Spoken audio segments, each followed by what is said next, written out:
ओम अस्मद्गुरुभ्यो नमः। ओम अस्मत्परम गुरुभ्यो नमः। ओम अस्मत्सर्वगुरुभ्यो नमः।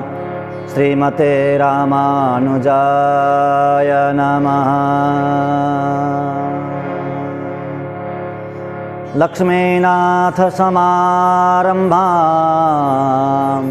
नाथयामुनमध्यमाम् अस्मदाचार्यपर्यन्तां वन्दे गुरुपरम्पराम्। काश्यपान्मयसञ्जातं नारायणपदाश्रितं श्रीमन्नारायणं वन्दे यतीश्वरश्रियाजुषम्। तस्मै रामानुजार्याय नमः परमयोगिने यश्रुतिस्मृतिसूत्राणाम् अन्तर्ज्वरमसि समत्। वृन्दावनान्तर्गतं बलिनोऽनुजातं नीलरसभावपशुमध्यगतं दिदृक्षो दृष्टस्त्वया किमिति या सखी जनं सा। गोदा स्वयं रमयते त्विहरङ्गराजम्। गोदा स्वयं रमयते त्विहरङ्गराजम्।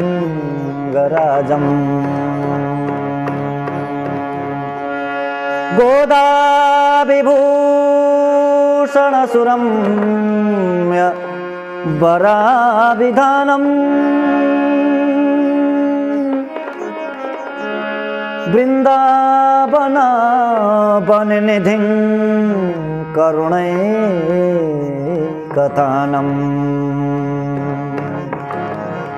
अर्चावतारनिचयेऽपि च यत्प्रधानम्।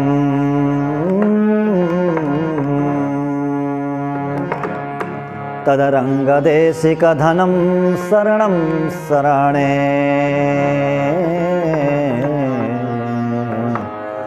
तदरङ्गदेशिकधनं शरणं शरणे।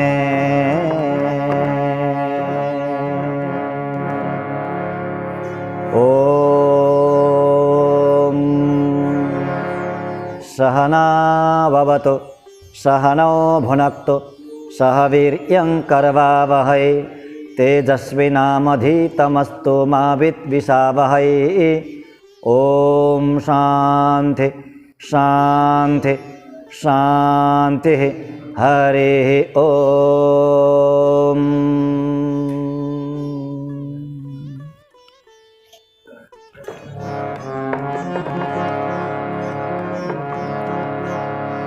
जय गोदा जय गोदा गोदा जय गोदा जय श्री गोदा जय गोदा।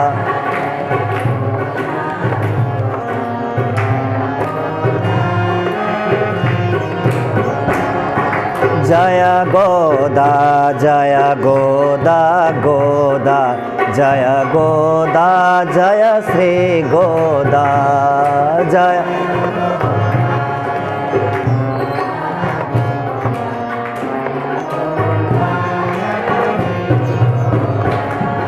जय रंग जय रंग रंग जय रंग जय श्री रंग जय रंग।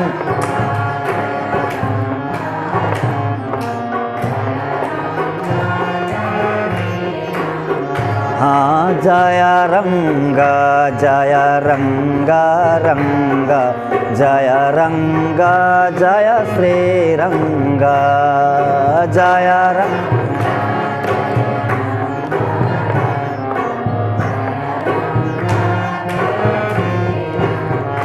हाँ जय राधे जय राधे राधे जय राधे जय श्री राधे जय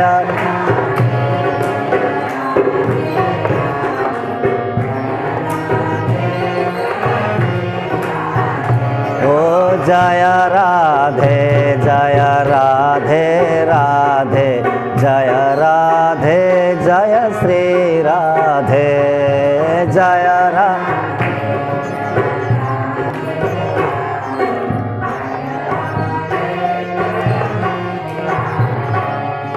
जय गोदा गोदा जय गोदा जय श्री गोदा जय गोदा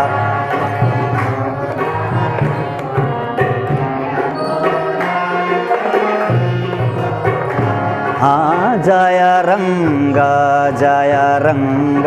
रंग जय रंग जय श्री रंग जय रंग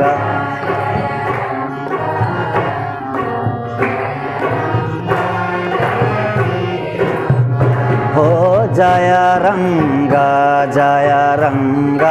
रंग जय रंग जय श्री रंग जय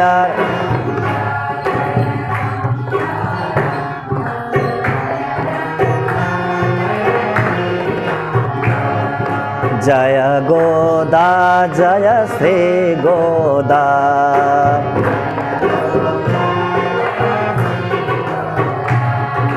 जय राधे जय श्री राधे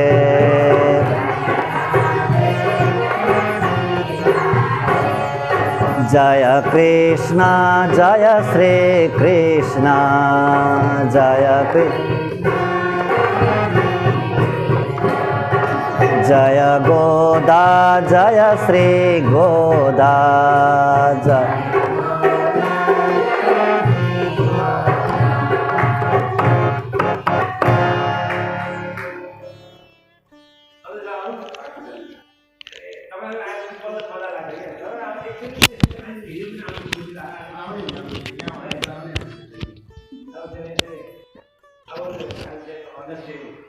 बोल भक्तवत्सल भगवान को, श्री लक्ष्मी नारायण भगवान को, श्री गोदारंग मन्नार भगवान को, श्री लक्ष्मी वेंकटेश भगवान को, श्री मुक्ति नारायण भगवान को, भाष्यकार रामानुज स्वामी जी महाराज को, समस्त पूर्वाचार्यहरू को, समस्त आलवारहरू को, धनुर्मास महोत्सव को, जगत जननी गोदा आमा को, तिरुप्पावै दिव्य प्रबंध को, समस्त भक्त भागवत वृंद को जय जय श्रीमन्नारायण,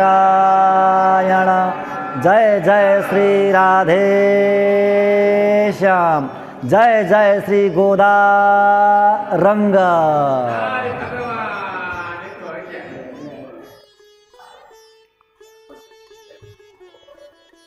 निखिल हेय प्रत्यनीक कल्याणैकतान श्वेतर समस्त वस्तु विलक्षण ज्ञानंदैक स्वरूप, असंख्येय कल्याण गुण गणौघ महारणव सत्य काम सत्य संकल्प, सर्वाधार जगदाधार, सृष्टि स्थिति प्रलयकर्ता भक्तवांछा कल्पतरु, शरणागत वत्सल भक्तवत्सल परब्रह्म परमात्मा श्रीपति भगवान श्री लक्ष्मी नारायण श्री गोदारंग मन्नार का असीम अनुकंपाले हामी भगवानको यो अत्यन्त दिव्य सान्निध्यमा विराजमान भएका छौँ। आज हिजोबाट अत्यन्तै दिव्य उत्सव, भगवानको उत्सव, समस्त भागवतहरूको उत्सव, धनुर्मास उत्सव प्रारम्भ भयो हिजोबाट। आज हामी दोस्रो दिनको लागि यो भगवानको दिव्य सन्निधिमा हामी सबैलाई भगवानले आह्वान गर्नुभएको हो, हामी सबैलाई गोदामाजीले नै आह्वान गर्नुभएको हो, आमाले आह्वान गर्नुभयो। किनभने हामीसँग त्यो चेतनसँग त्यति ठुलो पुण्य नै हुन सक्दैन, त्यति ठुलो पुण्य बन्नै सक्दैन भगवानको सन्निधिसम्म जाने, ज्ञानीहरूको आचार्यहरूको सन्निधिसम्म जाने त्यति ठुलो पुण्य कमाउन सक्दैन अरे कहिल्यै पनि जीवात्माले।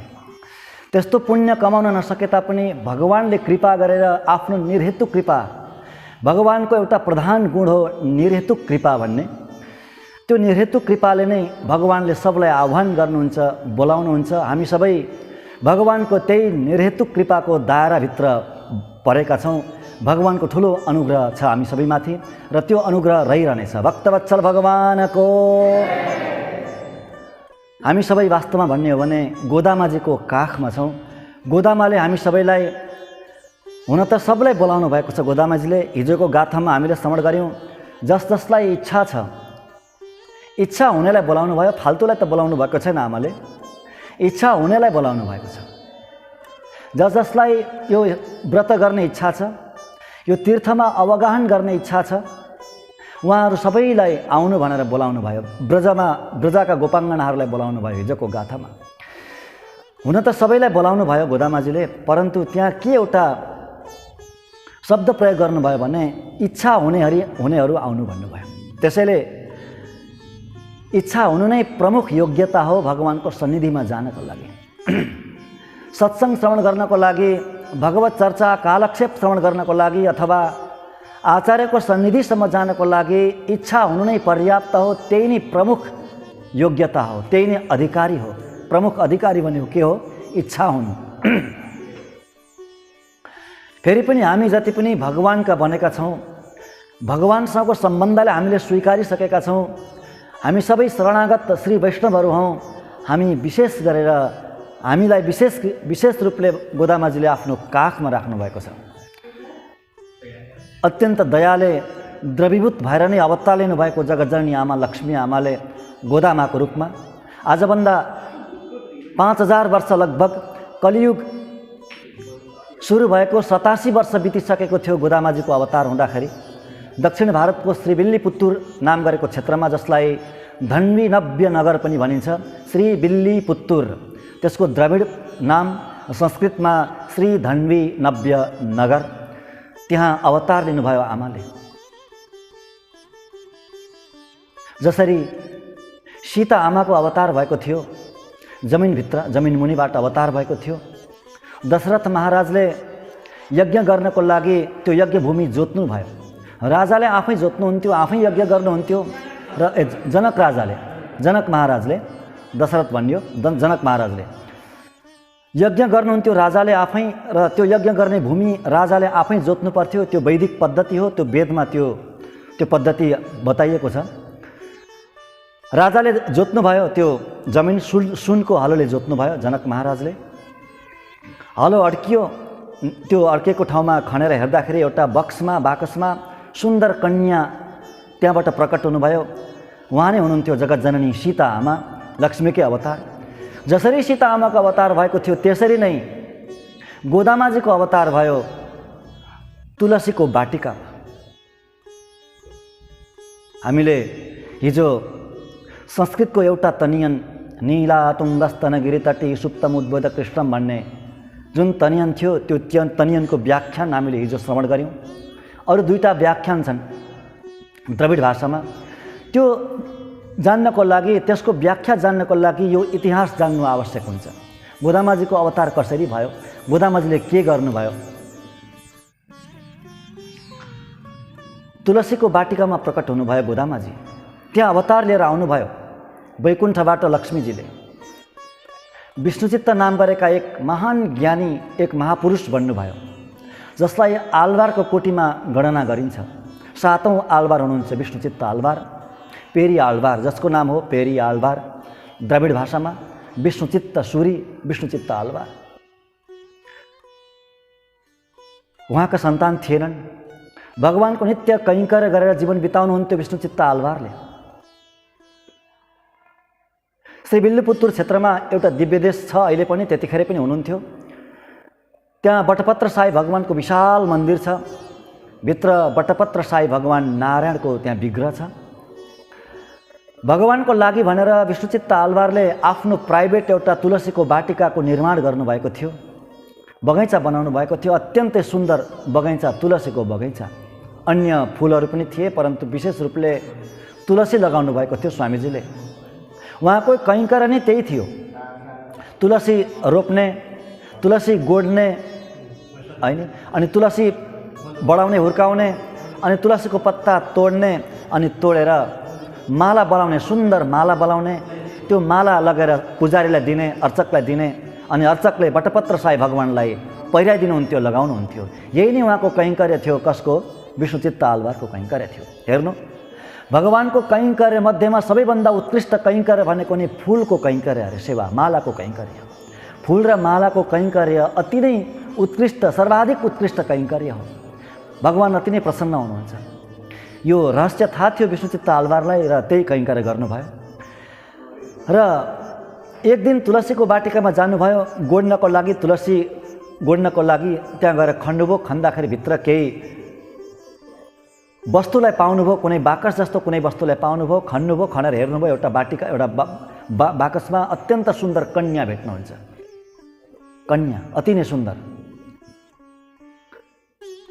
कन्याको मुस्कान यति दिव्य छ, यति सुन्दर छ, स्वरूप पनि यति दिव्य छ, अद्भुत कान्तिले युक्त ती कन्यालाई देख्नुहुन्छ, हृदय गदगद भयो।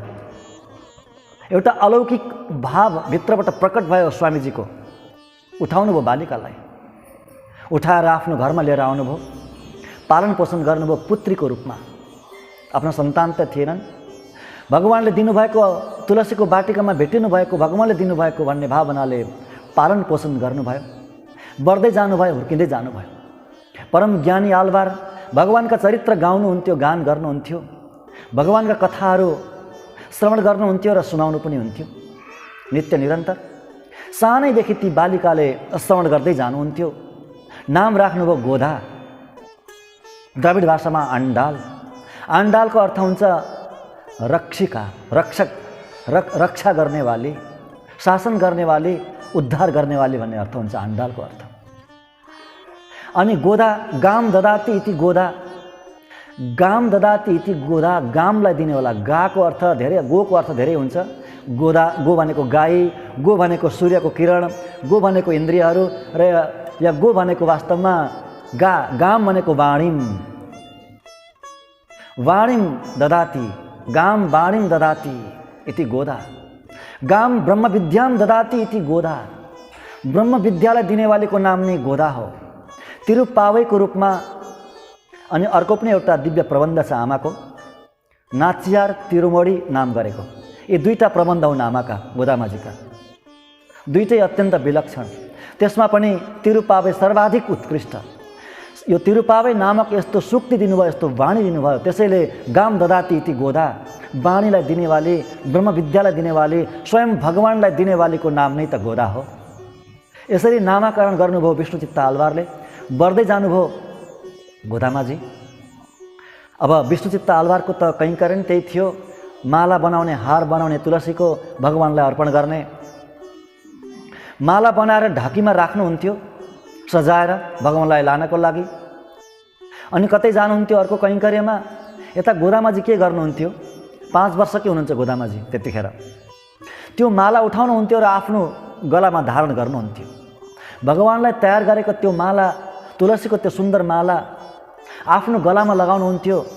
लगाएर अनि चेष्टा गर्नुहुन्थ्यो, ऐनामा हेर्नुहुन्थ्यो, दर्पण हेर्नुहुन्थ्यो, म भगवानको लागि योग्य छु कि छुइनँ, म भगवानलाई सुहाउँछु कि सुहाउँदिनँ भनेर विभिन्न चेष्टा गर्नुहुन्थ्यो। उहाँको मन नितान्त भगवानमा मात्रै सीमित थियो।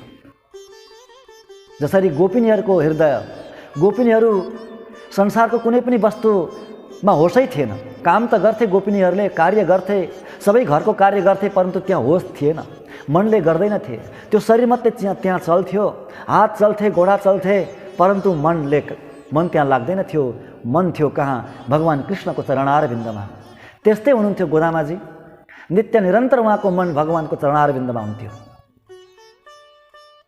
बढ्दै जानुभयो। बढ्दै गएपछि अब भाव कस्तो प्रकट गर्नुहुन्छ?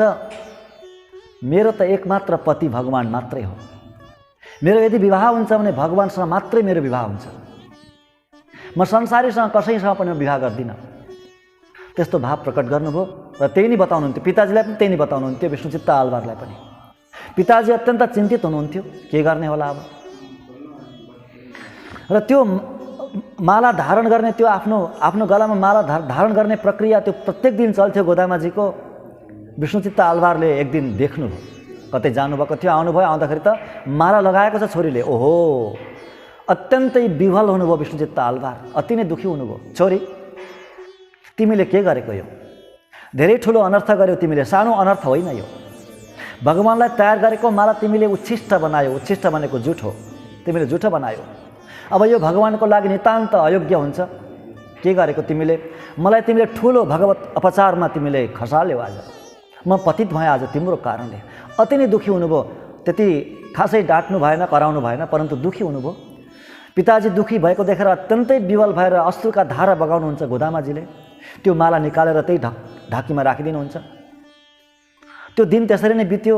रात्रि विष्णुचित्त आलवार त्यत्तिकै शयन गर्नुभयो। केही पनि लिनु भएन, केही पनि खानु भएन, नखाइकन सुत्नु भयो। विरहले अत्यन्त खिन्न भएर सुत्नुभयो। रात्रि सपनामा भगवानले स्वप्न दिनुहुन्छ। भगवान प्रकट हुनुहुन्छ। बटपत्र साई भगवान आउनुहुन्छ। रङ्गनाथ भगवानको रूपमा आउनुहुन्छ बटपत्र साई भगवान। आएर विष्णुचित्त आलवारलाई सम्बोधन गर्नुहुन्छ। अरे ससुरजी भनेर, हे ससुरजी, विष्णुचित्त ससुरजी, आज किन मलाई माला नलाइदिनु भएको तपाईँले? तुलसीको माला किन मलाई आज धारण नगराउनु भएको? चकित हुनुभयो स्वामीजी। प्रभु, त्यो माला त मेरी छोरीले उच्छिष्ट बनाइसकी। त्यो जुठो माला हजुरलाई म कसरी चढाउन सक्छु? कसरी म पहिराउन सक्छु प्रभु? त्यही भएर मैले चढाउन सकिनँ। अरे हे आलवार, हे विश्वचित्तजी, त्यस्तै माला गोदामाजीले लगाएकै माला, तपाईँकी पुत्रीले लगाएकै माला म प्रत्येक दिन धारण गर्थेँ। मलाई त्यही माला लगाइदिनु।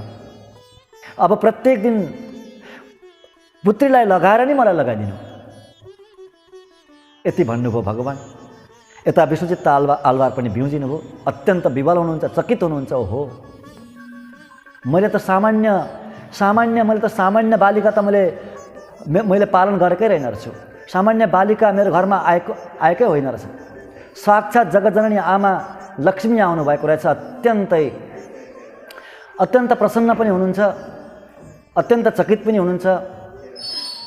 अब गोदामाजीलाई हेर्ने उहाँको दृष्टि नै अलग भयो। हेर्नु, पहिला पुत्रीको रूपमा हेर्नुहुन्थ्यो, अब पुत्रीको रूपमा होइन, जगतजननी आमाको रूपमा हेर्नुहुन्छ। परन्तु अब पुत्री नै भएर बस्नुभएको छ। पुत्रीको भाव पनि छ, परन्तु श्रद्धा अर्कै छ। अति प्रसन्न हुनुभयो, गदगद हुनुभयो भित्रैदेखि। बढ्दै जानुभयो। अब विवाहको समय आयो। भन्नुहुन्छ भगवानसँग मात्र विवाह गर्छु भनेर। कसरी विवाह गर्ने होला? धेरै ठुलो समस्या जस्तो लाग्यो विष्णुचित्त आलवारलाई। के गर्ने? यता गोदामाजीको विरह बढिरहेको छ। कसरी भगवानलाई म पाउँछु? कसरी भगवानलाई म पाउँछु? उहाँले चिन्तन गर्नुभयो। भगवानलाई स्त्रीहरूले कसैले पाए त? इतिहासमा कोही स्त्रीहरूले पाए भने कसरी पाए, के गरी पाए? त्यो चिन्तन गर्नुभयो। उहाँले नित्य निरन्तर श्रवण गर्नुहुन्थ्यो, भगवानको कथाहरू श्रवण गर्नुहुन्थ्यो। ब्रजका गोपीहरूले भगवानलाई पतिको रूपमा पाएको कथा उहाँले श्रवण गरिसक्नु भएको थियो, पिताजीको मुखारविन्दबाट, विष्णुचित्त आलवारको मुखारविन्दबाट। ओहो, गोपीहरूले व्रत गर्नुभएको थियो, 1 महिनाको व्रत। मार्गशीर्ष महिनाको व्रत गर्नुभएको थियो, कात्यायनीको व्रत गर्नुभएको थियो र भगवानलाई प्राप्त गर्नुभएको थियो। बस उहाँलाई यो अत्यन्तै हृदयमा गढ्यो र उहाँले पनि यस्तै गोपिनीहरूले गरे जस्तै एउटा अनुकरणात्मक शैलीमा एउटा व्रत गर्ने अठोट गर्नुभयो गोदामाजीले। यो महिनामा, पुष महिनामा, गोपीहरूले मार्गशीर्ष महिनामा, मङ्सिर महिनामा गर्नुभएको थियो भने यहाँले यो महिनामा, पुष महिनामा गर्ने निर्णय गर्नुभयो। 1 महिनाको व्रत गोपीहरूले गरे जस्तै र आफू पनि परिपूर्ण गोपी बनेर, गोपी भावमा स्थित बनेर, ब्रजमै रहेको कल्पना गरेर, भावना गरेर उहाँले एउटा अद्भुत व्रत गर्नुभयो। यो धनुर्मासको व्रत गर्नु। व्रत भन्नाले कुनै भोकै बस्ने व्रत पनि होइन। एकादशीको जस्तो नखाइकन बस्ने, फलाहार गरेर बस्ने, उपवास बस्ने त्यो व्रत पनि होइन। कस्तो खालको व्रत भन्दा साँच्चै नै विलक्षण व्रत हो यो। भगवत आराधना रूपी व्रत, भगवानको विशेष आराधना रूपी व्रत, भागवत गोष्ठी रूपी व्रत, भक्तवत्सल भगवानको भागवतको गोष्ठीमा भगवत चर्चा गर्ने रूपी व्रत। त्यस्तो व्रत गर्नुभयो उहाँले। 1 महिनासम्म चल्ने लामो व्रत गर्नुभयो। यस्तो व्रत गरिदिनु भयो कि कालान्तरसम्म चलेर जाने व्रत, अनन्त अनन्त कालसम्म चलेर जाने व्रत, र जसले यो व्रतलाई गर्नुहुन्छ, गर्नु पनि परेन, केवल यसलाई गौरवको दृष्टिले हेर्नुभयो भने पनि उहाँको उद्धारै हुन्छ, कल्याणै हुन्छ। त्यस्तो व्रत गरिदिनु भयो गोदामाजीले। कसरी? व्रत गोपीले गरे जस्तै व्रत गर्ने? अब कसरी गर्ने त? ब्रजमा जान सकिँदैन, अवतार काल छैन, भगवान पनि हुनुहुन्न। गोपिनीहरू त भगवानकै सन्निधिमा गर्नुभएको थियो, भगवानको त्यतिखेर अवतारको समय थियो, त्यतिखेर गर्नुभयो। अब अहिले त अवतार काल सकिएको छ, भगवान पनि हुनुहुन्न, अवतार काल सकिएको छ। यमुना नदी पनि धेरै टाढा हुनुहुन्छ, ब्रजभूमि पनि धेरै टाढा। के गर्ने? उहाँले भावनात्मक रूपमा त्यो धन्वी नव्य नगरलाई, श्रीविल्लीपुत्रलाई ब्रज मान्नुभयो, ब्रज वृन्दावन मान्नुभयो। अनि त्यहाँको त्यो मन्दिर, त्यो दिव्य देश, बटपत्र साई भगवानको त्यो मन्दिर, विशाल मन्दिर, त्यो मन्दिरलाई नन्द भवन मान्नुभयो, नन्द भवन। त्यो मन्दिरभित्र विराजमान भगवान बटपत्र साईलाई कृष्ण मान्नुभयो, ब्रजका कृष्ण मान्नुभयो। अनि आफू प्रधान गोपी बन्नुभयो। अनि सबै ज्ञानी आलवारहरूलाई, जति आलवार हुनुभयो र अगाडि हुनुहुन्छ, त्यस्ता आलवार कोटिका, त्यस्ता महापुरुषहरूलाई सखीको रूपमा मान्नुभयो। भक्तवत्सल भगवानको ती सखीहरूलाई उठाउनुहुन्छ। 6औं गाथादेखि उठाउने प्रक्रिया सुरु हुन्छ। वास्तविक तिरुपावई 6औं गाथादेखि नै सुरु हुन्छ, 6औं दिनदेखि नै सुरु हुन्छ। अहिले त हामी पूर्व पीठिकामा छौँ, पूर्वाङ्गमा छौँ, भूमिकामा छौँ। यसरी अनुकरणात्मक शैलीमा व्रत बस्नुभयो 1 महिनाको। र यो व्रत बस्दा के गर्नु भन्दा प्रत्येक दिन एउटा स्तोत्र, अद्भुत स्तोत्र, अत्यन्तै विलक्षण स्तोत्र रचेर भगवानलाई श्रवण गराउनुहुन्थ्यो है, द्रविड भाषामा। विरह तीव्र भएर, अत्यन्तै तीव्र विरह भएर त्यो त्वराले गाथा लेख्नुहुन्थ्यो, पाशुर, एउटा पोयम। 30 दिनको व्रत गर्नुभयो र 30 गाथाको एउटा पोयम बनाउनु भयो, द्रविड भाषामा कविता बनाउनु भयो। र प्रत्येक दिन एउटा एउटा गाथा भगवानलाई अर्पण गर्नुहुन्थ्यो। त्यही नै हो तिरुपावई। भक्तवत्सल भगवानको स्वयं जगतजननी आमा लक्ष्मीको हृदयबाट निस्केको ग्रन्थ कति अद्भुत होला यो तिरुपावई। समस्त वेदको पनि सार अरे यो। वेदको सार होइन, वेदको बीज हो यो। सार मात्रै होइन, वेदको पनि बीज। वेद मने तुक्कुम वित्ताकुम भनेको छ। वेदै मन तुक्कुम वित्ताकुम, वेदको पनि बीज। बीजमा कति ठुलो विशाल वृक्ष अटाएको हुन्छ होइन। एउटा बरको रुख देख्नु भएको छ हजुरले, बरको रुख, बरको बीज पनि देख्नु भएको होला, सिड्स। त्यो कति सानो हुन्छ त्यो सिड्स। त्यति सानो सिड्समा त्यति ठुलो वृक्ष अटाएको हुन्छ होइन। बस त्यस्तै यो 30वटा गाथा भएको तिरुपावईमा सारा वेद यहाँ अटाएको छ। यो भित्र वेद छ। वेदको सार मात्रै होइन, सार भन्दाखेरि त धेरै नै न्यून हुन्छ फेरि यो ग्रन्थ। वेदको बीज, बुझ्नुभयो नि। त्यस्तो ग्रन्थ हामीलाई दिएर जानुभयो, जगतका समस्त मनुष्यलाई मात्रलाई दिएर जानुभयो। सबै मनुष्य यसका अधिकारी हुनुहुन्छ, बुझ्नुभयो नि। अनि पछि के भयो, बढ्दै जानुभयो। पछि भगवानसँग विवाह हुन्छ, विवाह भयो भगवानसँग, रङ्गनाथ भगवानसँग विवाह भयो है। मूर्तिसँग, अर्चा विग्रहसँग विवाह भयो, त्यो हामी सबैलाई कथा थाहा छ। अब हामी द्रविड भाषाका त्यो 2टा तनियन छन्, त्यो तनियनको हामी संक्षेपमा व्याख्या श्रवण गर्छौँ। हिजो संस्कृत तनियनको व्याख्या, संस्कृत स्तुतिको व्याख्या हामीले श्रवण गऱ्यौँ। नीलातुङ्गस्तनगिरितटे सुप्तमुद्बोध्य कृष्णं पारार्थ्यं स्वं स्तुतिशतशिरसिद्धमध्यापयन्ति सोचेष्टायां स्रजिनिगलितं या बलात्कृत भुङ्क्ते गोदा तस्यै नमैदमिदं भूय एवास्तु भूय, भूय एवास्तु भूय। यो संस्कृत स्तुति हो, संस्कृत तनियन हो, द्रविड तनियन। अन्नवयल पुदुवै आण्डालरङ्गर्को पण्णु तिरुपावै पल्पदियम इन्निसयाल पाडी कुडुत्तल नर्पा मालै पूमालै सुडी कुडुत्तालै चल्लो। हेर्नु,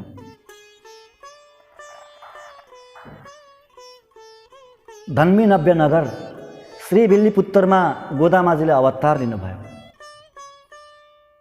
त्यो श्री विल्लीपुत्तुर कस्तो थियो भन्दा अत्यन्तै ऐश्वर्यले सम्पन्न, धनधान्यले सम्पन्न, अत्यन्त समृद्धशाली थियो त्यो धन्मी नव्य नगर। किन पनि नहोस्, स्वयं लक्ष्मीजीको अवतार भएको भूमि, स्वयं लक्ष्मीजीले आएर त्यहाँ क्रीडा गरेको भूमि, हाँसहरूले युक्त, हंसहरू रमण गर्थे त्यहाँ, हंसहरू विचरण गर्थे हाँसहरू। पर्याप्त पानी थियो, पोखरीमा पर्याप्त पानी हुन्थ्यो, त्यहाँ हंसहरू, राजहंसहरू विचरण गर्थे। अन्नवयल पुदुवै आण्डाल, आण्डाल गोदामाजीको त्यहाँ अवतार भयो। त्यहाँ अवतार लिएर आउनुभयो। आएर के गर्नुभयो? अरङ्गरको, अरङ्ग भनेको रङ्गनाथ भगवान, रङ्गनाथ भगवानलाई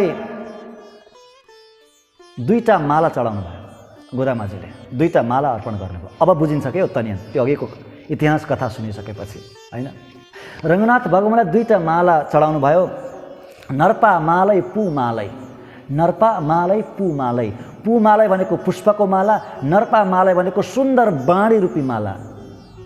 नलपा मालै, नल भनेको सुन्दर, नलपा मालै, नर्पा मालै, सुन्दर माला, वाचिक रूपी माला, वाणी रूपी माला, एउटा एउटा पुष्प रूपी माला, दुईटा माला भगवानलाई अर्पण गर्नुभयो, भगवानलाई धारण गराउनुभयो। ओहो, एउटा माला पुष्पको, एउटा माला त यो वाणी रूपी माला, यो तिरुप्पावै नामक माला चढाउनु भयो, र अर्को माला तुलसीको माला आफ्नो गलामा लगाएर अनि त्यो उच्छिष्ट माला भगवानलाई लगाइदिनु भयो। यो दुईटा अद्भुत कार्य गर्नुभयो गोदामाजीले। हे मन, अब आफ्नो हृदयलाई भन्नुहुन्छ क्या, सोडी कोड्तालै चल्लु, चल्लु भनेको भन्नु भनेको, भजन गर्नु भनेको, गाउनु भनेको। हे मन, हे हृदय, त्यस्तै गोदाको भजन गर, त्यस्तै गोदाको कीर्तन गर, त्यस्तै गोदाको शरणमा जा हे मन भन्नुहुन्छ यो तनियनमा। अर्को तनियन, सुडी कोडुत्ता सुडर कोडिए तोल्पावै पाडिएर बल्ल पलबलयाय नाडिनी बेङ्गळवर्कु एण्णे विधिन्रे मातम नाम कडवा वण्णमे नल्गो। यो गोदामाजीको प्रार्थना हो। गोदामाजीलाई यो तनियनमा, यो श्लोकमा गोदामाजीसँग विशेष कुरा मागिँदैछ, केही कुरा मागिँदैछ यहाँ। हे अत्यन्त उज्जवल उज्जवलशालिनी हे गोदा, हे कान्तिमती हे गोदा, भगवानलाई आफ्नो माला लगाइदिएर सुडीकोडुत्त, भगवानलाई आफूले लगाएको माला लगाइदिएर अत्यन्त उज्जवल बनेकी हे गोदा, अत्यन्त कीर्तिमती हे गोदा, अत्यन्त यशस्विनी हे गोदा। आफूले लगाएको माला भगवानलाई लगाइदिएर नै अत्यन्त यशस्विनी बन्नुभयो गोदामा, अत्यन्त कीर्तिमती बन्नुभयो। हे स्वर्णलता, स्वर्णलता जस्ती हे गोदा,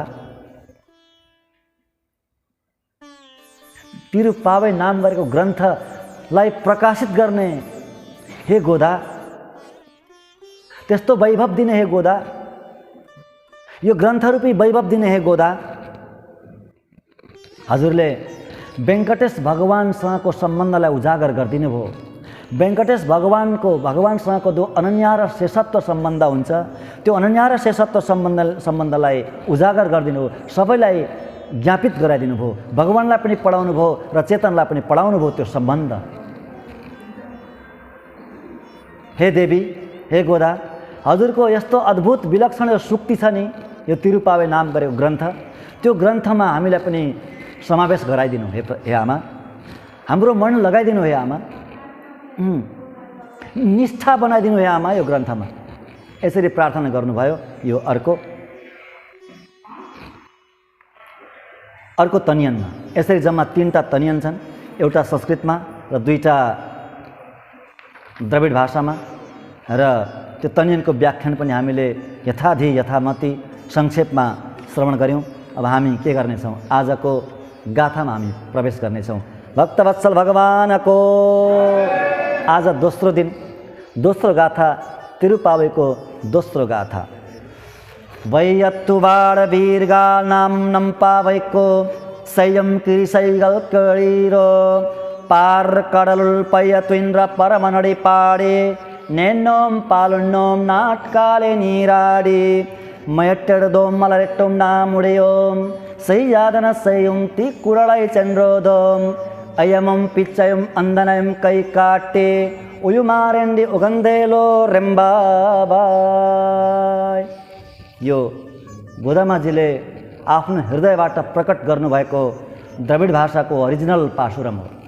यसलाई संस्कृतमा रङ्गदेशिक स्वामीजीले सबैभन्दा पहिला बनाउनु भयो र हामी सबैलाई कृतार्थ गर्नुभयो। त्यसको संस्कृत छाया अनुवाद यस्तो छ। लोके वर्धमाना अस्माभिरप्यस्मद्व्रतस्य कर्तव्याः क्रियाः शृणुत क्षीरसमुद्रे निश्चलं निद्राणस्य परमस्य पदं गीत्वा घृतं नादमो दुग्धं नादमो नित्यं प्रातरवगाह्याञ्जनमङ्क्त्वा न लिखामः पुष्पमादाय वयं न केशं बध्नामः अनाचरितान्न कुर्मः क्रूरोक्ति गत्वा न वदामः धर्मं भिक्षां च यथाशक्ति हस्तेन प्रदर्श्यो जीवनोपाय चिन्तयित्वा सन्तुष्य भोजानिता स्मच्छन्दः। अब यो गाथामा के भन्नुभयो त सरसर्ती हामी नेपालीमा श्रवण गऱ्यौँ। यसको अर्थ छाया अनुवाद नेपालीमा हामी श्रवण गरौँ अनि फेरि व्याख्या हामी श्रवण गर्नेछौँ। त्यस पछाडि स्वापदेश। वैयत्तुवाड दीर्घाल नामम नम्पा भैको। वैयत्तु भनेको जगत त्यो पृथ्वी। पृथ्वीमा रहने हे सुखी जन हो, हे सुखलाई चाहने मनुष्यहरू हो। वैयत्तुवाड दीर्घाल नामम नम्पा भैको। पृथ्वीमा बसेर सुखलाई चाहने हे मनुष्यहरू हो, हाम्रो व्रतको कार्यहरूलाई सुन्नु केडिरो। क्रिसैगल केडिरो। क्रिसैगल भनेको क्रिया, क्रियालाई क्रिसैगल अपभ्रंश भएको संस्कृतको क्रिया शब्द उता गएर क्रिसैगल। क्रिसैगल केडिरो सुन्नु। हाम्रो व्रतको कार्यहरूलाई सुन्नु हामी के गर्छौँ के गर्दैनौँ। पार कडलुल भनेको समुद्र, क्षीर समुद्र। क्षीर समुद्रमा वैयत्तुनिन्द्र भनेको अत्यन्त सावधान भएर शयन गर्ने। क्षीर समुद्रमा सावधान भएर अत्यन्त निश्चल शयन गर्ने, निद्रा लिने। परमनडी पाडी। परमन भनेको भगवान नारायण। परमन क्षीर सागरमा शयन गर्ने भगवान। उहाँको अडी भनेको चरणारविन्दको पाडी हामी गान गर्नेछौँ। क्षीर सागरमा शयन गर्ने भगवानको चरणारविन्दको हामी गान गर्नेछौँ है। अनि नेन्नोम पालुन्नोम। नेन्नो भनेको हामी घिउ खाने छैनौँ। पालुन्न भनेको दुध पिउने छैनौँ, व्रतभरि दुध पिउने छैनौँ। नाटकाले निराडी। नाटकाले भनेको बिहानै उठेर निराडी स्नान गर्नेछौँ। अनि मयट्टेडोम आँखामा गाजल लगाउँदैनौँ हामी। मलरेट्टोम नाम भनेको हाम्रो व्रतमा मलरेट्टोम भनेको केशमा पुष्प पनि हामी धारण गर्ने छैनौँ। शय्यादन शय्यम। शय्यादन शय्यम भनेको हाम्रा पूर्वजहरूले नगरेको कार्य हामी गर्ने छैनौँ। पूर्वजहरूले आचरणमा नल्याएको कार्यहरू हामी गर्ने छैनौँ। शय्यादन शय्यम ती कुरलै चन्द्रोदोम। कठोर बाणी पनि बोल्ने छैनौँ हामी कसैसँग। अनि अयमम पिच्चयम। अयम भनेको ब्रह्मचारीहरूलाई पिच्चयम भिक्षा दिनेछौँ हामी, सत्पात्रमा भिक्षा दिनेछौँ। अंदनयम कै काटी। अंदनय भनेको यथाशक्ति कै काटी हातले भिक्षा दिनेछौँ। हस्तेन हातले भिक्षा दिनेछौँ हामी। उयुमारेन्डी उगन्देलो रेम्बाबा। यसरी हामीले उज्जीवनको उपाय सोचेर उज्जीवनको यो हाम्रो उपाय गरेर हामी अत्यन्त सन्तोष हुनेछौँ। हे देवी हो, हे गोपी हो, यो हाम्रो व्रत हो। एलो रेम्बाबाय यो मेरो छन्द हो भन्नुहुन्छ अन्तिममा। त्यही एलो रेम्बाबाय जुन फ्रेज छ नि, जुन पद्यांश छ, त्यही पद्यांशलाई हेरेर नै ज्ञानी आचार्यहरूले स्वापदेश दिनुभएको हो, स्वापदेश निर्माण गर्नुभएको, प्रकट गर्नुभएको। गोदामाजीले आफैले भन्नुभएको छ, त्यहाँ सङ्केत गर्नुभएको छ यसको भित्री गम्भीर रहस्य केही छ है भनेर। एलो रेम्बाबाय।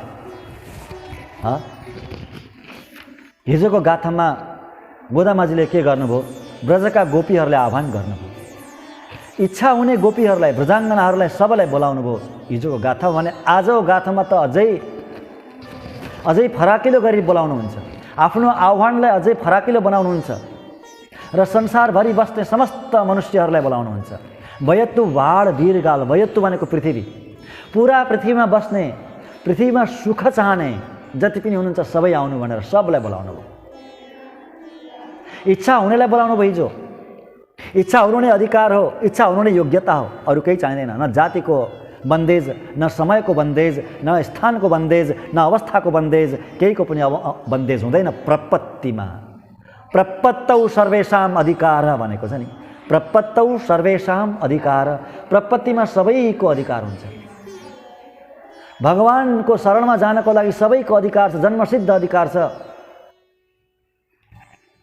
गोदामाजीले त्यही मर्मलाई उजागर गर्नुभएको छ, सबैलाई बोलाउनु भयो र आज त झन् आफ्नो आह्वानलाई अत्यन्त विस्तृत फराकिलो बनाएर पृथ्वीमा बस्ने सब मनुष्यलाई बोलाउनु भयो। सुख चाहनेहरूलाई सबैलाई बोलाउनु भयो।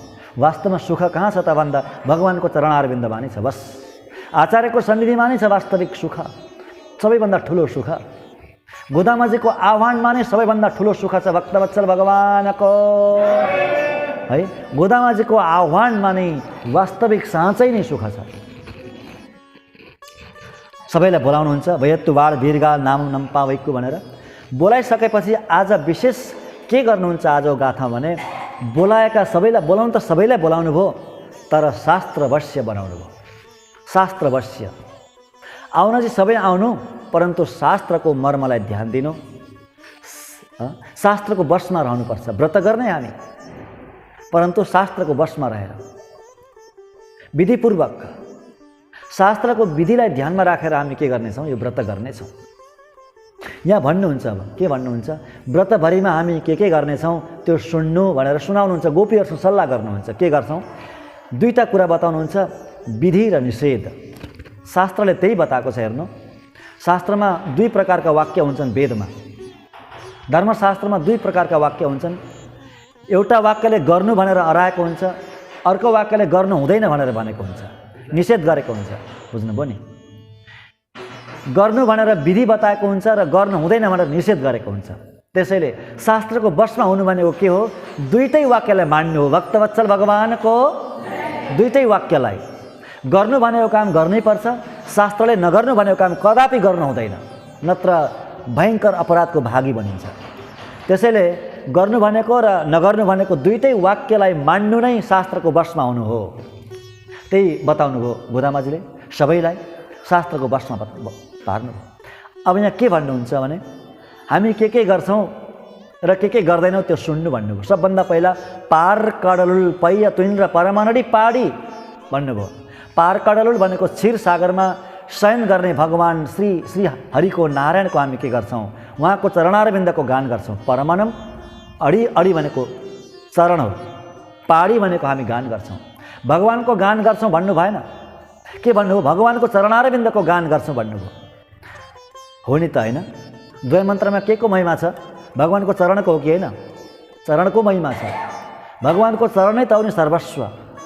सर्वस्व भगवानका दुईटा युगल चरणारविन्द नै हुन्। बस भगवानका सबै अवयवहरू मध्येमा सबभन्दा महत्त्वपूर्ण उद्धार गर्ने, कल्याण गर्ने अवयव, लिम्स अवयव भनेको, अङ्ग भनेको के हो, दुईटा चरणारविन्द।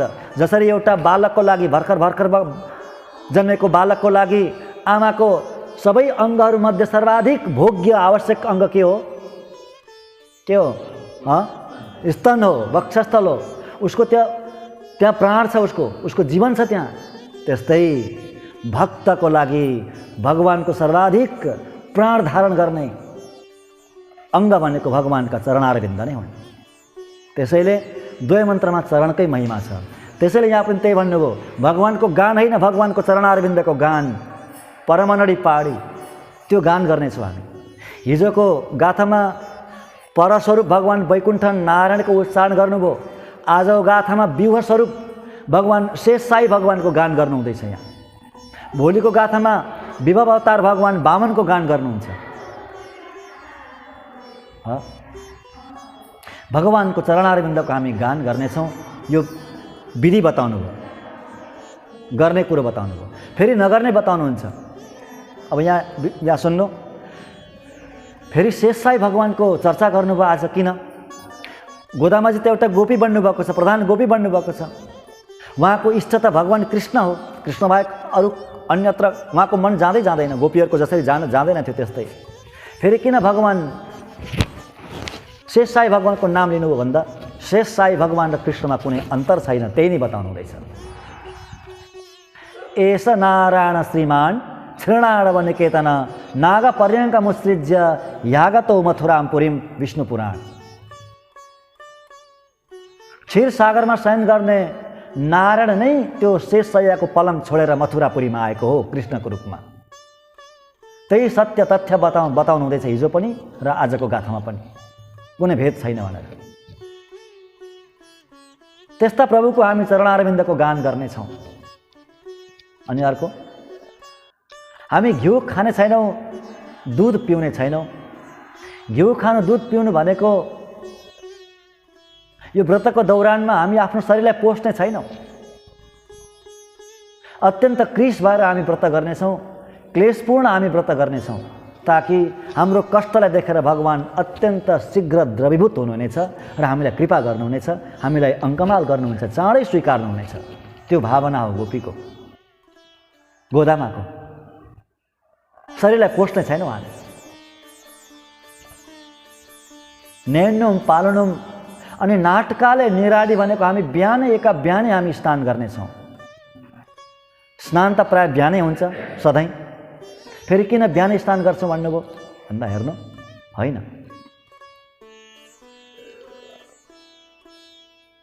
बिहान त स्नान बिहानै गर्ने हो, परन्तु यो धनुर्मासको व्रतमा हामी विशेष बिहानै स्नान गर्नेछौँ।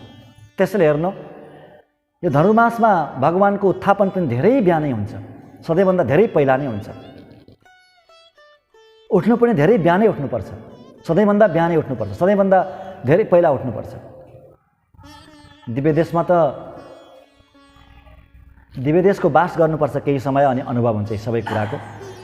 वृन्दावनमा रहँदाखेरि रङ्गजीमा यो महिनाभरि 2:30 बजी चाहिँ उठ्नै पर्ने, अनिवार्य। 2:30 बजी राति नउठिकन भ्याइँदै नभ्याइने।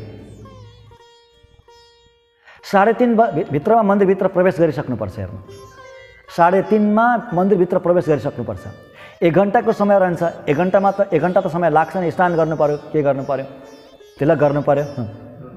2:30 बजी उठ्नै पर्ने 1 महिनाभरि। अनि त्यहाँको जाडो, त्यो मन्दिरभित्रको जाडो कति जाडो हुन्छ, त्यहाँ सबै पत्थरै पत्थर छ, ढुङ्गै ढुङ्गा छ, ढुङ्गो सेलाउँदा कति चिसो हुन्छ, होइन? त्यसैले हेर्नु, त्यही यहाँ गोदामाजी त्यही बताउनुहुन्छ, बिहानै हामी स्नान गर्नेछौँ। गोपीहरूले त्यही गर्नुभयो नि। गोपीहरूले अति नै बिहानै शीघ्र उठ्नुहुन्थ्यो, यमुनाको जलमा स्नान गर्नुहुन्थ्यो, चिसो जलमा, अनि कात्यायनी देवीको विग्रह बनाउनुहुन्थ्यो बालुवामा, अनि आराधना गर्नुहुन्थ्यो, भगवानको लागि गर्नुभएको आराधना। बिहानै हामी नाटकाले निराडी, हामी बिहानै स्नान गर्नेछौँ, बिहानै स्नान गर्नेछौँ, नाटकाले निराडी। अब यहाँ हेर्नु, अगाडि योभन्दा अगाडि क्षीरसागर भगवानको त्यो शयन गर्ने भगवानको गान गर्नुभयो, भगवानले उच्चारण गर्नुभयो। शयन अवस्थाको भगवानको, त्यो स्वरूपको भगवानको यहाँ गान गर्नु हुँदैछ, नाम लिनु हुँदैछ। किन? आहा, शयन अवस्थाको भगवानको सुन्दरता, अद्भुत सुन्दरता हुन्छ शयन अवस्थाको, त्यो हेर्न चाहनुहुन्छ। अनि गएर भगवान शयन गर्ने भगवानलाई उठाउनु पनि छ नि, होइन? अन्तिममा गएर भगवानलाई उठाउनुहुन्छ, शयन गर्ने भगवानलाई उठाउनु हुँदैछ। त्यसैले क्षीरसागरमा शयन गर्ने भगवानको नै आज गान गर्नुभयो दोस्रो गाथामा। हेर्नु, ओहो, भगवान रामलाई लिएर, राम लक्ष्मणलाई लिएर विश्वामित्रजी जानुभयो कहाँ? आफ्नो आश्रममा।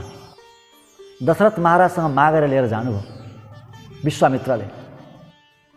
यज्ञ गर्नु हुँदै थियो सिद्धिको लागि। सिद्धि भनेको के हो? सिद्धि भनेको भगवानलाई पाउनु नै सिद्धि हो कि होइन? उहाँले सिद्धिको लागि हवन त गर्नुभयो, यज्ञ त गर्नुभयो, भगवानलाई लगेपछि नै सिद्धि उहाँले प्राप्त गर्नुभयो।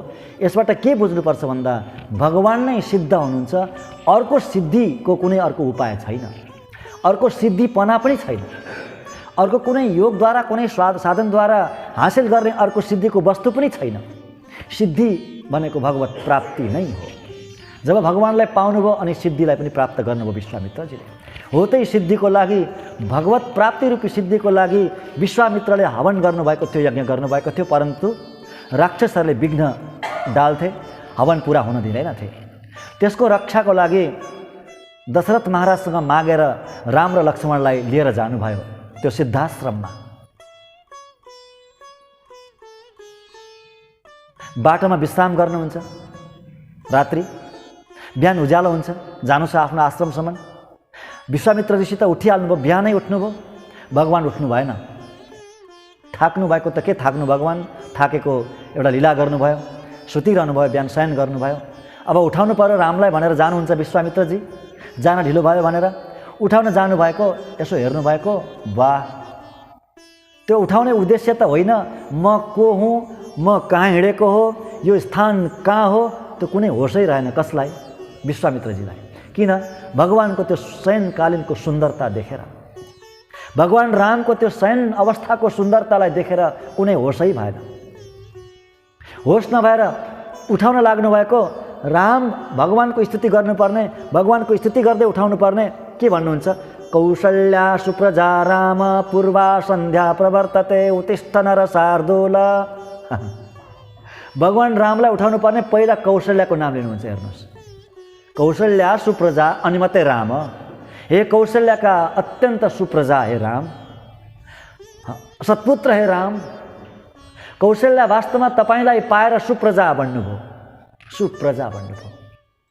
कौशल्या, कौशल्या हजुरलाई पाएर। हेर्नु, भगवानको सुन्दरता देखेर कौशल्याको पो स्तुति गर्नुहुन्छ भगवान, के अरे विश्वामित्रजी त। ओहो, यस्तो पुत्र जन्माउने कौशल्या धन्य। के पुण्य गर्नुभएको थियो होला नि कौशल्या आमाले, कति धेरै ठुलो पुण्य गर्नुभएछ कौशल्या आमाले। हजुर जस्तो सुन्दर, सुन्दरताको कुरा छ यहाँ, हजुर जस्तो अत्यन्त विलक्षण सुन्दर पुत्रलाई पाउनुभयो। यस्तो सुन्दर वस्तु जगतमा कतै काहीँ पनि पाइनै पाइन्न। कौशल्या सुप्रजा राम।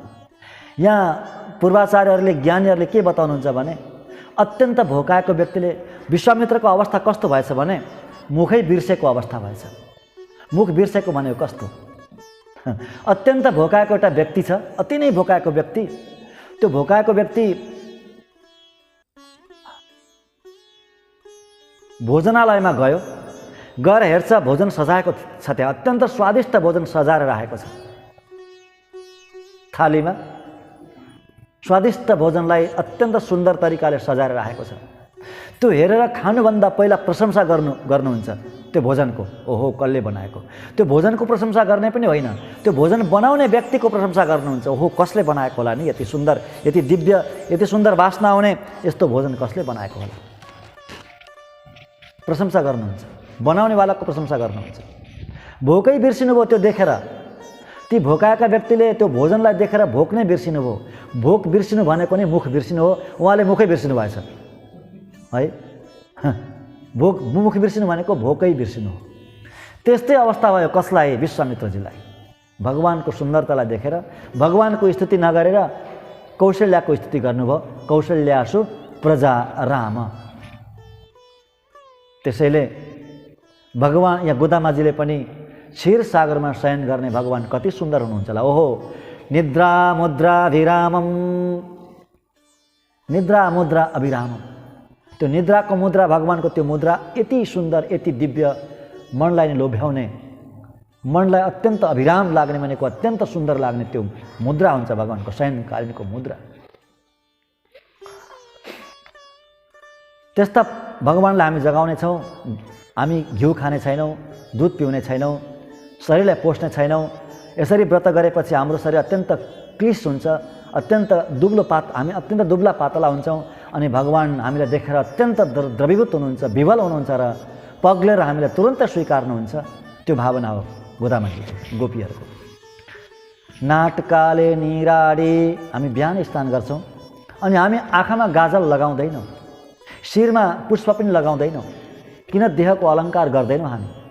हामीलाई देहको अर्को कुनै अलङ्कारै चाहिँदैन, किनभने हाम्रो शरीरमा जुन भगवानको विरहले हाम्रो शरीर पुलकित भएको छ र अहिले हाम्रो भगवानसँगको जुन मिलन भएको छ अहिले, त्यो मिलनको आनन्दले जुन पुलकित भएको छ हाम्रो शरीर, जुन रोमाञ्च भएको छ हाम्रो शरीर, त्यही नै हाम्रो लागि गहना हो। ओहो आह्लादसित नेत्राम्बो पुलकी कृतगात्रवान, हिजो हामीले श्रवण गरेका थियौँ होइन? भगवानको चिन्तन गर्दाखेरि, भगवानको विरहमा अथवा भगवानको सान्निध्यको अनुभव गर्दाखेरि भक्तहरूलाई एउटा शरीरमा भाव, 8वटा भाव प्रकट हुन्छ भनेर भनेको छ। 8वटा भाव शरीरमा कम्पन हुन्छ, पसिना पसिना आउँछ, शरीर रोमाञ्चित हुन्छ, पुलकित हुन्छ, केशहरू ठाडा पर्छन्। बुझ्नुभयो नि? बाणी गदगद हुन्छ, बाणी आउँदैन, अश्रुका धारा बग्छन्, आह्लाद शीत नेत्राम्बु। यी 8वटा भाव प्रकट हुनु नै सबैभन्दा ठुलो अलङ्कार हो। सबैभन्दा धेरै सुन्दर, सबैभन्दा महँगा गहनाहरू नै तिनै हुन् भक्तको लागि, वैष्णवहरूको लागि। त्यसैले हामी अन्यत्र यो संसारका यी वस्तुहरूले हाम्रो शरीरलाई अलङ्कृत गर्दैनौँ, अलङ्कार गर्दैनौँ। पुष्प लगाउँदैनौँ केशमा, आँखामा गाजल लगाउँदैनौँ। हाम्रो गाजल भनेको त भक्तिरूपी अञ्जन नै हो, भक्तवत्सल भगवानको भक्तिरूपी गाजल नै हो। अनि सैयादन सयुम तिक्कुरले चन्द्रोदोम, सैयादन सयुम भनेको पूर्वजहरूले, हाम्रा पूर्वजहरूले आचरणमा नल्याउनु भएको, आचरण नगर्नु भएको चिजहरू, ती क्रियाहरू हामी गर्दैनौँ। हाम्रा पूर्वजहरूले, हाम्रा आचार्यहरूले नगरेको कार्य हामी गर्दैनौँ भन्नुभयो। यहाँ हेर्नु, यहाँ अलिक गम्भीर विषय छ, हेर्नु है। अघि पनि मैले भने हजुरहरूलाई, शास्त्रमा 2टा चिज बताएका हुन्छन्, एउटा विधि बताएको हुन्छ, एउटा निषेध बताएको हुन्छ। विधि भनेको गर्नु भनेको, निषेध भनेको नगर्नु भनेको होइन? आचार्य देवो भव, अतिथि देवो भव, मातृदेवो भव, पितृदेवो भव भनेर बताएको हुन्छ, यो गर्नु भनेर। आरह सन्ध्यामुपासेत, प्रत्येक दिन सन्ध्या वन्दन गर्नु भनेको हुन्छ। यो गर्नु भनेको, यो गर्नै पर्छ। विधि वाक्य हुन् यी शास्त्रका।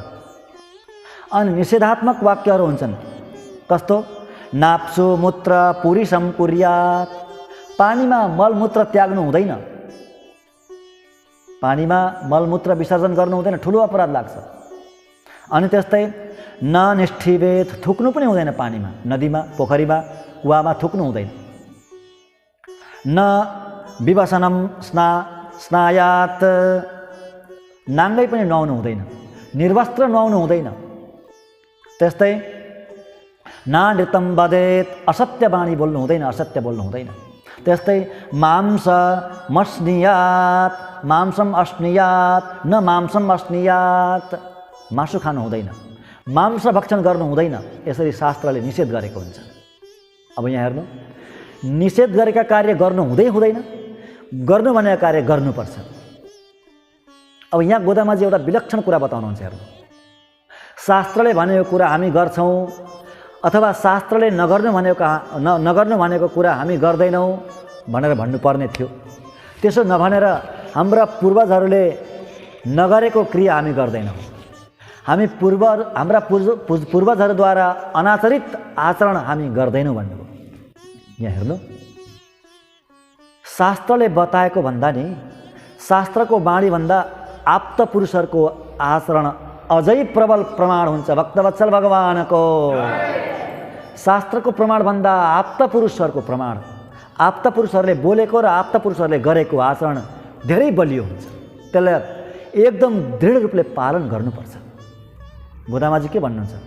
यदि शास्त्रले गर्नु भनेको भए तापनि, शास्त्रले गर्नु भनेर शास्त्रले निषेध नगरेको भए पनि त्यस्ता क्रियाहरू हाम्रा पूर्वजहरूले गरेका छैनन् भने हामी पनि गर्दैनौँ। त्यसलाई भन्छन् शिष्टाचार। के? शिष्टाचार। शास्त्रको प्रमाण एउटा हुन्छ भने एउटा शिष्टाचार हुन्छ। शिष्टाचारको अर्थ के हुन्छ? शिष्टै आचरित, शिष्टजनहरूले गरेको आचरणमा ल्याएको कुरो नै शिष्टाचार हो, होइन?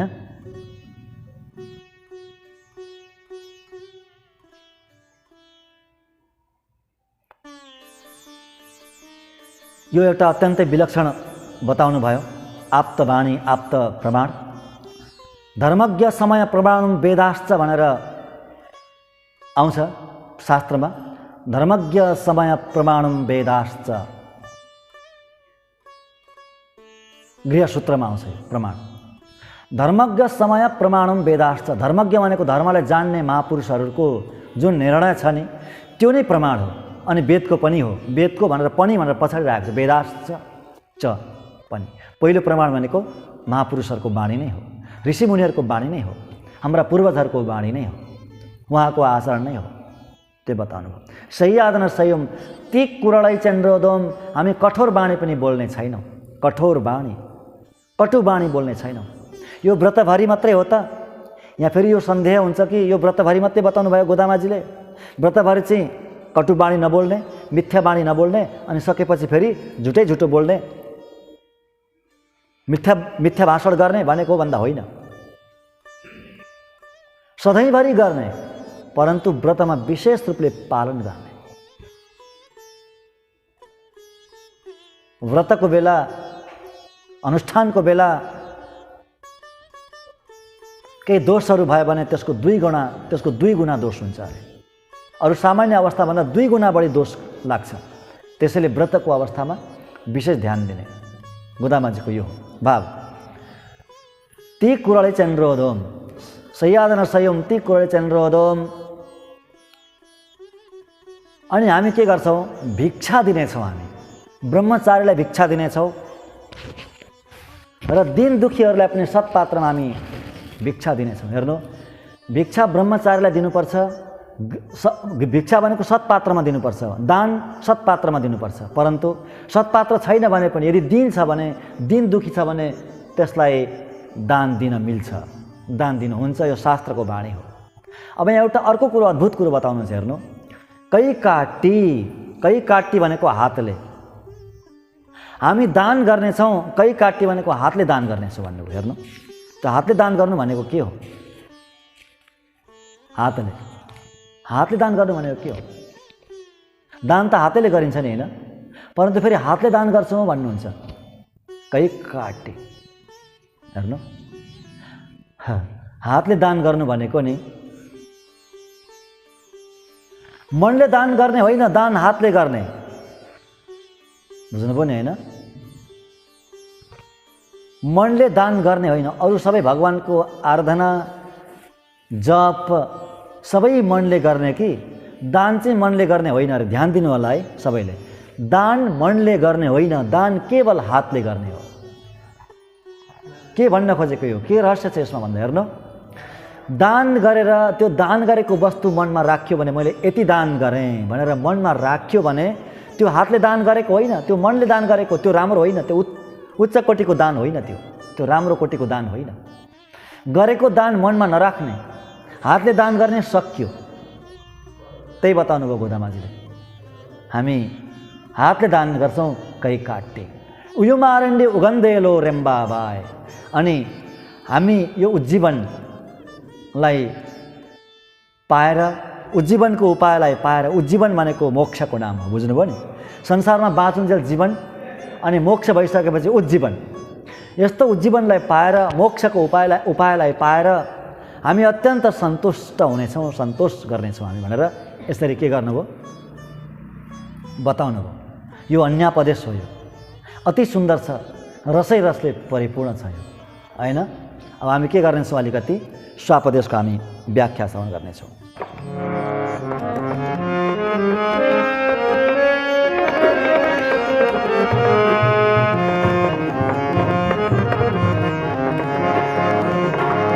जय गोदा जय गोदा गोदा, जय गोदा जय श्री गोदा, जय गोदा।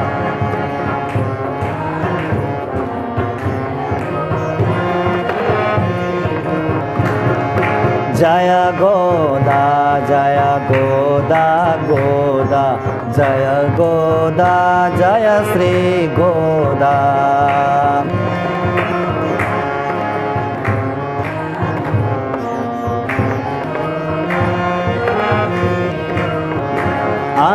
जय रंग जय रंग रंग, जय रंग जय श्री रंग।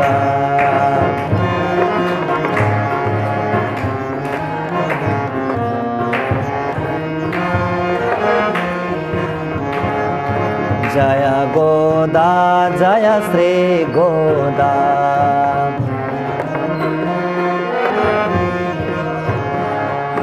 जय रंग जय श्री रंग।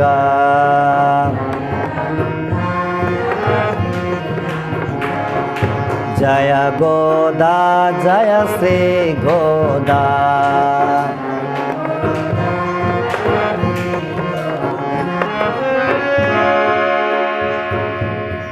गोदा रंग मन्नार भगवान को।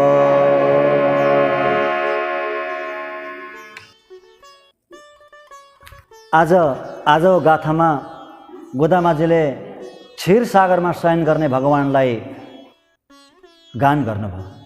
भगवानको शेष साई भगवानको नाम लिनुभयो। पार कडल पय तुइन्द्र परमरडी पाडी भनेर क्षीरसागरमा शयन गर्ने भगवानको चरणारविन्दको गान गर्छ भन्नुभयो। अब यहाँ हेर्नु, पुरै तिरुपावे आचार्य परक छ, भागवत परक छ। भागवतको आचार्यको गुणगान गाउनु नै गोदामाजीको प्रधान यो ग्रन्थको अभिप्राय हो, प्रधान यो ग्रन्थको विषय हो। चरमोपाय नै यो ग्रन्थको प्रधान विषय हो। चरमोपाय भनेको आचार्य, अन्तिम उपाय, भगवानलाई पाउने अन्तिम उपाय, जसलाई चरमोपाय भनिन्छ, त्यो नै यो ग्रन्थको तिरुपावेको प्रधान विषय हो।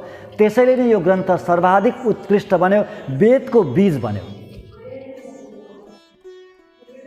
अब यहाँ क्षीरसागरमा शयन गर्ने भगवान शेष साई भगवान आचार्य नै हुनुहुन्छ। स्वापदेशमा आचार्य नै हुनुहुन्छ। भगवान शेष साई भगवान आचार्य नै हुनुहुन्छ। कसरी? भगवान शेष साई भगवान क्षीरसागरमा शयन गर्नुहुन्छ। आचार्य कुन सागरमा शयन गर्नुहुन्छ त? त्यसो भने हो, आचार्य पनि क्षीराब्दीमा नै शयन गर्नुहुन्छ, समुद्रमै शयन गर्नुहुन्छ। कस्तो समुद्र? भगवानका कल्याण गुण अगाध छन्। हेर्नु, अगाध अगाध असंख्य कल्याण गुण, गण्नै नसकिने कल्याण गुणहरू छन् भगवानसँग। यद्यपि श्रुतिले भगवानलाई निर्गुण भनेर बताए तापनि भगवान गुणै नभएको निर्गुण हुनुहुन्न। अगाध अगाध कल्याण गुणका समुद्र सागर हुनुहुन्छ भगवान। अब हेर्नु, अब आचार्य त्यो कल्याण गुण रूपी सागरमा शयन गर्नुहुन्छ। भगवानको कल्याण गुण रूपी समुद्रमा गोता लगाउनुहुन्छ आचार्य। त्यस्ता कल्याण गुणहरूको चिन्तन गरेर अत्यन्त मग्न हुनुहुन्छ, त्यहीँ डुब्नुहुन्छ, त्यहीँ शयन गर्नुहुन्छ। त्यसैले क्षीरसागरमा शयन गर्ने भगवान आचार्य नै हुनुहुन्छ। दुध खाँदैनौ, घिउ खाँदैनौ भनेको हेर्नु, सठकोप सूर्यले भन्नुहुन्छ, मेरो लागि खाने अन्न, मेरो लागि पिउने जल, मेरो लागि चबाउने ताम्बुल पनि कृष्ण मात्रै हो, अरू केही होइन। त्यसैले भक्तको लागि भोजन भनेको भगवान नै हुनुहुन्छ। लाउने वस्त्र पनि ईश्वर भगवान कृष्ण, गहनाहरू सबै कृष्ण। त्यसैले हामी यी चिजहरूले हाम्रो शरीरलाई पोषण गर्दैनौँ। हाम्रो लागि सर्वम श्री कृष्ण। त्यस्तै आचार्य निष्ठाको लागि सबै आचार्य। मेरो लागि सर्वस्व मेरो आचार्य। आचार्यदेखि अतिरिक्त अर्कोमा ईश्वरै जान्दिनँ भन्नुहुन्छ।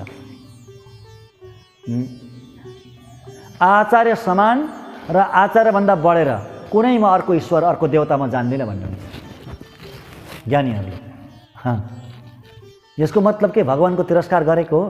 न, कदापि पनि होइन। भगवान त अझै प्रसन्न हुनुहुन्छ। त्यस्ता आचार्य निष्ठादेखि भगवान त अत्यन्तै प्रसन्न गदगद हुनुहुन्छ। भगवानको भक्तिको पराकाष्ठा नै त्यो आचार्यको भक्ति हो। भगवानको भक्ति परिपक्व भइसकेपछि, परिपक्व पूर्ण विकसित भएर आचार्यको चरणमा यसरी प्रेम हुन्छ, यसरी भक्ति लाग्छ। त्यस्ता आचार्यलाई दिने त भगवान नै हो। फेरि भगवानले नै हो कृपा गर्ने। परन्तु त्यो भाव यति उत्कृष्ट भाव, त्यो भाव अर्को कुनै अनुष्ठान गर्नु पर्दैन। त्यस्तो भावनाले युक्त भक्तको लागि अर्को अनुष्ठान गर्नु पर्दैन, अर्को उपाय खोज्नु पर्दैन भगवत प्राप्तिको लागि। बस मेरो आचार्य नै मेरो ईश्वर। त्यसैले क्षीरसागरमा शयन गर्ने भगवान शेष साई भगवान आचार्य नै हुनुहुन्छ। दुध नखाने घिउ नखाने भनेको हाम्रो लागि भगवान नै हुनुहुन्छ सबै चिज। संसारका विषय भोग्ने होइन, अत्यन्त आसक्तिपूर्वक संसारको विषयहरू भोग्नु नै यहाँ दुध खानु र घिउ खानु भनेको गोदामाजीले। त्यो हामी गर्दैनौँ। शिरमा केशमा हामी पुष्प बान्दैनौँ भनेको हामी शरीरलाई अलङ्कार गर्दैनौँ। हाम्रो लागि अलङ्कार भनेको त गहना भनेको त सम दम होइन, प्रेम, भागवत प्रेम, भगवानको प्रेमले शरीरमा हुने ती अष्टभावहरू यिनीहरू नै हाम्रा अलङ्कार हुन्। अरू सांसारिक अलङ्कार हामीले चाहिँदैन भनेको यो स्वापदेशमा। यसरी पुरै तिरुपावै यो आचार्य परक हो, भागवत परक हो। भागवतलाई उठाउनु भएको छ गोदामाजीले। सबैभन्दा ठुलो कार्य गर्नुभयो गोदामाजीले के भन्दा भागवतको मङ्गलाशासन गर्नुभयो। अरू सबैले आजसम्म त्योभन्दा अगाडि गोदामाजी आउनुभन्दा अगाडि अरू सबै आलवारले, आचार्यहरूले, ऋषिमुनिहरूले के गर्नुभएछ? केवल भगवानको मात्रै गुणगान गाउनुभयो, भगवानको मात्रै मङ्गलाशासन गर्नुभयो। परन्तु गोदामाजी आएर के गर्नुभयो? भगवानको साथसाथमा भागवतको मङ्गलाशासन गर्नुभयो, आचार्यको मङ्गलाशासन गर्नुभयो। भागवत आचार्यको परिपूर्ण मङ्गलाशासन गर्नुभयो। त्यसैले नै गोदामाजीको स्थान त्यति उच्च, त्यति माथि रह्यो र यो तिरुपावे ग्रन्थको स्थान पनि त्यति उच्च रह्यो। कति उच्च भन्दा वेद पनि यसैमा अट्टाएको। वेद भित्रको चिज होइन कि यो वेद चाहिँ यसमा अट्टाएको। यो भित्र वेद बस्ने कस्तो होला? वेद मने तुक्कुम वित्तागुम कोदै तमिड ऐन्दु मैन्दु अरियाड मानिडरै वयम सुमपदुम बम्बु भनेको छ। यस्तो वेदको बीजलाई नजान्ने, तिरुपावै रूपी यो ग्रन्थलाई, यो वेदको बीजलाई नजान्ने चाहिँ पृथ्वीको भार मात्रै हो भनेर यसरी ज्ञानीहरूले, आचार्यहरूले धिक्कार्नु भएको छ त्यस्तो मनुष्यलाई। परन्तु हामी त कति भाग्यमान हेर्नु, भगवानको कति ठुलो अनुग्रह हामी सबैमा, हामी सबै श्रवण गर्दैछौँ। जसले जहाँबाट प्रत्यक्ष अथवा प्रविधिबाट जसरी हुन्छ हामी श्रवण गर्दैछौँ। हामी सबै गोदामाजीका कृपाका भाजन छौँ, कृपा पात्र छौँ। गोदामाजीले हामी सबैलाई जगतजननी आमाले आफ्नो न्यानो काखमा हामीलाई राख्नु भएको छ। हामीले कतै भय छैन, यति नै बुझ्नुहोला सबैले। हामीलाई भगवानदेखि पनि भय छैन। अब आमाको म काखमा बसिसकेपछि हामीलाई भगवानको पनि अब भय छैन। त्यति निर्भय आमाको काखमा खेल्ने हामी बालक हौँ। र यसरी हामीले भगवानको अनुग्रहले, गोदामाजीको परिपूर्ण कृपा कटाक्षले यो हामी श्रवण गर्दैछौँ, श्रवण गर्दै जानेछौँ। आज दोस्रो दिन बित्दैछ, अझै हामीसँग 27 दिन छन्। हामी श्रवण गर्दै जानेछौँ। धेरै कुरो बताउनुहुन्छ। यथाधि, यथामति, यथा समय अवधि हामी के गर्छौँ? श्रवण गर्दै जानेछौँ भन्दै आजको यो दोस्रो दिनको गाथाबाट हामी विश्राम लिन्छौँ। भोलि फेरि यही समयमा उपस्थित हुनको लागि र हामीले प्रत्यक्ष रूपले यहाँ श्रवण गऱ्यौँ र प्रत्यक्ष प्रसारण पनि जसलाई लाइभ भनिन्छ त्यसद्वारा पनि हामी श्रवण गर्दैछौँ र यसलाई हामी युट्युबबाट पनि श्रवण गर्न सक्छौँ। युट्युबमा पनि अपलोड हुन्छ र हजुरहरूले यसलाई अत्यन्त ध्यानपूर्वक चित्तलाई एकाग्र गरेर श्रोतव्य, मन्तव्य अनि निधिध्यासितव्य भनेको छ शास्त्रले। पहिला सुन्ने, सुनेको कुरालाई मनन गर्ने अनि मनन गरेको कुरालाई ध्यान गर्ने। त्यति गर्यो भने पुरै हृदयमा अमिट भएर त्यो रहन्छ, छाप बनेर बस्छ। यसरी बार बार श्रवण गर्नुहोला र यो युट्युबबाट जसले श्रवण गर्नुहुन्छ र यसलाई, यो च्यानललाई यदि सब्सक्राइब आजसम्म गर्नुभएको छैन भने हजुरले यसलाई सब्सक्राइब गरिबक्सेला, ताकि नयाँ नयाँ यस्ता रहस्य ग्रन्थहरू अपलोड हुँदाखेरि सिधै हजुर समक्ष आउनेछ। सबै लाभान्वित हामी सबै हुनेछौँ भन्ने पनि, श्रवण गर्ने पनि सबै भन्दै आजबाट बिदा हौँ। हस्त। जय श्रीमन्नारायण, जय जय श्रीमन्नारायण।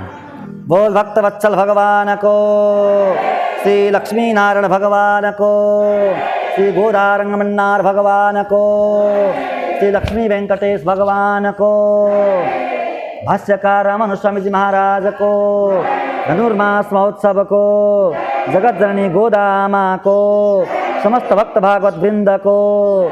जय जय श्रीमन्नारायण।